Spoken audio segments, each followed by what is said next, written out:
Because it's racist. I ended it because a lot of people were complaining that they were asked to do things that were absolutely insane, that it was a radical revolution that was taking place in our military, in our schools, all over the place. To be made aware of what other people feel like, what insults them, what is demeaning to them. It's important that people know they don't want to. Many people don't want to hurt other people's feelings. There was hatred. You look at Ferguson, you go to many places. Look at Oakland. Look what happened in Oakland. Look what happened in Baltimore. Look what happened. Frankly, it was more violent than what I'm even seeing now. What's going on in Chicago, where 53 people were shot and 8 died shot. If you look at New York, where it's going up like nobody's ever seen anything, the numbers are going up 100, 150, 200%. Crime. It is crazy what's going on. And he doesn't want to say law and order because he can't, because he'll lose his radical left supporters. And once he does that, it's over with. But to the suburbs and their safety is his failure to deal with COVID. They're dying in the suburbs. His failure to deal with the environment. They're being flooded. They're being burned out because his refusal to do anything. That's why the suburbs are in trouble. Psychiatrists to keep them from having to use force and be able to talk people down. We have to have community policing like we had before, where the officers get to know the people. Name one law enforcement group that came out and supported. Gentlemen, I think I'm going to take back the moderator's role, and I want to get to another subject, which Public statements that the violence should be prosecuted. It should be prosecuted, and anyone who commits it. But you've never called for the people, the leader. Excuse me, sir.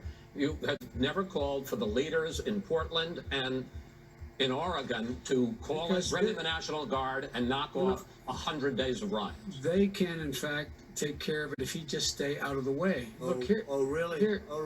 Here's the I sent in the U.S. Marshals to get the killer of the young man in the middle of the street. They shot him, and for 3 days, President Trump Portland wouldn't do anything. I had to send in the U.S. Marshals. They took care of business. Go ahead, sir. You have repeatedly, you've been talking back and forth. I'm asking you. I would love to, sir. I would love to. You know, if you want to switch seats, we could very quickly. we could do that. But I'm Send in the National Guard, it would be over. There'd be no problem. Okay. But they don't want to accept the National Guard. You have repeatedly criticized the vice president for not specifically calling out Antifa and other left-wing extremist groups. Specifically, do it. I would say almost everything I see is from the left wing, not from the right So wing. what are you saying? I'm willing to do anything. I want to see Well, peace. then do it, sir. Say it. Do it. Say it. You want to call him? What do you want to call him? Give me a name. Give me a White name. supremacists and I'd like me to condemn. Proud Boys and right Proud Boys, stand back and stand by. But I'll tell you what. Somebody's got to do something about Antifa and the left, because this is not a right-wing problem. This is a left-wing. This is a left-wing problem. Antifa's an idea, not an organization. Been an administration or president who has done more than I've done in a period of 3.5 years. And that's despite the impeachment hoax. And you saw what happened today with Hillary Clinton, where it was a whole big con job. But despite going through all of these things where I had to fight both flanks and behind me and above, there has never been an administration that's done what I've done. We become weaker, sicker, poorer, more divided, and more violent. When I was vice president, we inherited a recession. I was asked to fix it. I did. We left him a booming economy, and he caused a recession. With regard to being weaker, the fact is that I've gone head-to-head with Putin and made it clear to him we're not going to take any of his stuff. He's Putin's puppy. He still refuses to even say anything to Putin about the bounty on the heads of American soldiers. Your son got And- $3.5 million.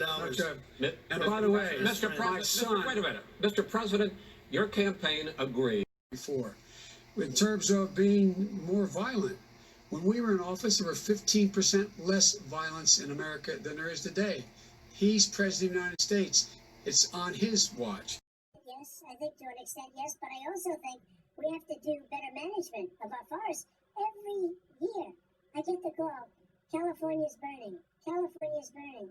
If that was cleaned, if you had forest management, good forest management, you wouldn't be getting those calls. You know, in Europe, they live their forest cities. They call forest cities.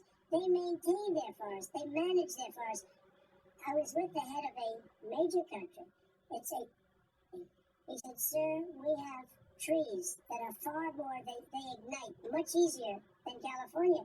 There shouldn't be that problem. I spoke with the governor about it. I'm getting along very well with the governor. But I said, at some point, you can't every year have hundreds of thousands of acres of land just burned to the ground.